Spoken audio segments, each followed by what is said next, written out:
Hello and welcome back to What's Next. Electric vehicles are quickly becoming the future of the automotive industry, with the transition towards electrification being emphasized by policymakers and automakers worldwide. However, as the clock ticks towards deadlines like the 2035 internal combustion engine ban in Europe, automakers are expressing concerns about the speed and practicality of this transition. These concerns aren't just about technology or consumer adoption, they are also looming regulatory fines, supply chain issues, and economic ramifications for countries deeply entrenched in traditional automotive production.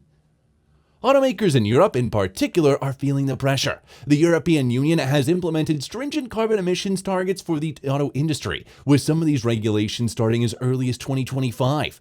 These rules are designed to reduce pollution from ICE vehicles, but they come with a threat of massive fines for automakers who fail to comply. With multi-billion-dollar penalties at stake, major automotive manufacturers lobbying for a more pragmatic approach to the transition towards EVs. The European Automobile Manufacturers Association, a key industry trade group, recently voiced its concerns over the regulations. ACEA President and Renault CEO Luca De Meo warned that the strict emissions rules could either halt the production of up to 2 million cars or result in fines totaling around $17 billion for the industry. A letter published by the ACEA described the situation as a crisis, exacerbated by low consumer demand and competition from foreign EV manufacturers, especially from China. While Europe's 2035 ban on ICE vehicles is still over a decade away, it looms large for automakers who must figure out how to adjust their operations to meet the EU's ambitious emissions goals. This plan aims to end the sale of new gas and diesel vehicles by 2035, forcing automakers to embrace electrification fully. This shift is part of a broader EU initiative to reduce greenhouse gas emissions by 55% by 2030, with further plans to phase out coal by 2030 and certain oil uses by 2040. Though environmentally motivated, the automotive industry is struggling to meet the aggressive timeline set by the EU.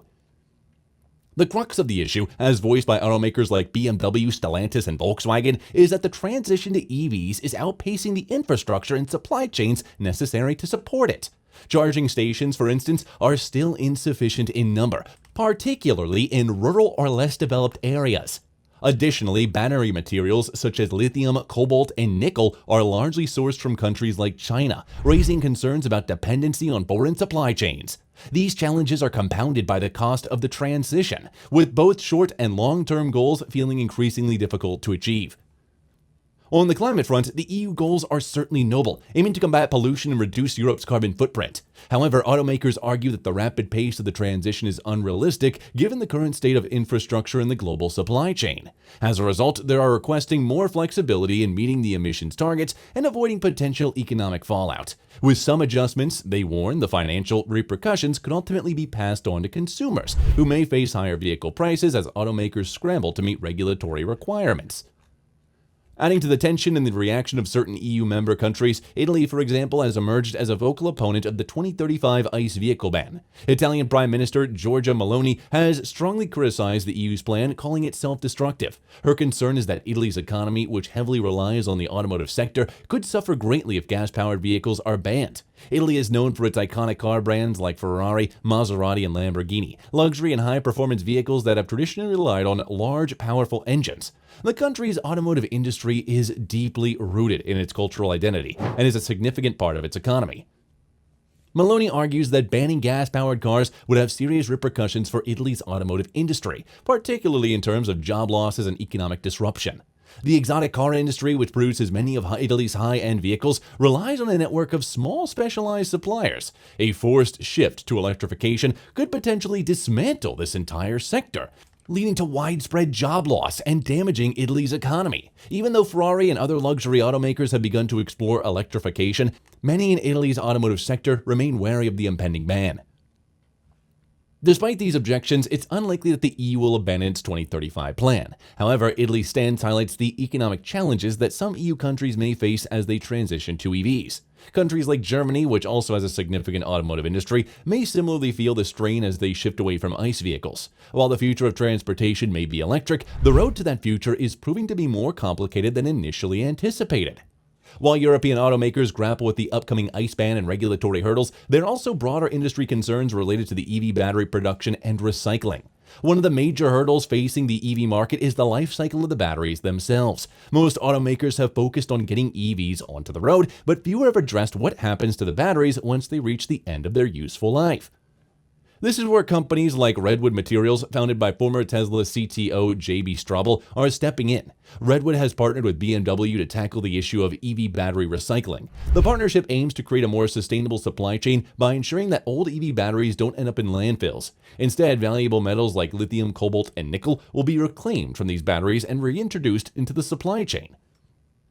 BMW's extensive network of 700 locations will now send batteries from various brands, BMW, Mini, Rolls-Royce, and even electric motorcycles, to Redwood for recycling. This process involves dismantling the batteries, shredding them, and sorting the materials into a valuable mixture known as black mass. From there, metals are extracted through high-tech methods like pyrometallurgy, or using extreme heat, and hydrometallurgy, using chemical processes to reclaim valuable components. Recycling EV batteries is crucial for reducing the environmental impact of mining for new materials, which is resource-intensive and environmentally damaging. Redwood's recycling process cuts energy use by 80%, reduces CO2 emission by 70%, and slashes water consumption by 80% compared to traditional mining and recycling methods. With their second campus set to open in South Carolina, Redwood will be well positioned to supply recycled battery materials to nearby BMW manufacturing plants, further streamlining the EV supply chain. The push for a circular economy in battery production is a promising step toward making EVs more sustainable. However, the challenges facing the EV industry are far from over. Battery material sourcing, charging infrastructure, and the potential loss of jobs in traditional manufacturing sectors remain significant obstacles. As automakers and policymakers work to navigate these issues, the public's expectation of a swift and seamless transition to electric vehicles may need to be tempered.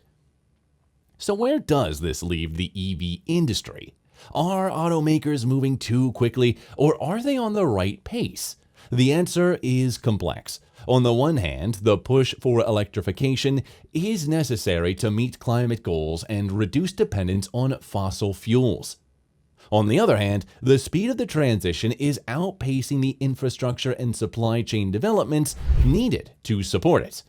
As automakers face increasing pressure from regulators, the next decade will be a critical period for the industry, with challenges and opportunities on the horizon.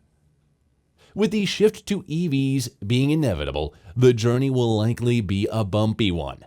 Automakers, governments, and consumers will need to work together to ensure that the transition is not only environmentally sustainable, but also economically viable. Only time will tell if the road to electric futures will be smooth or fraught with obstacles.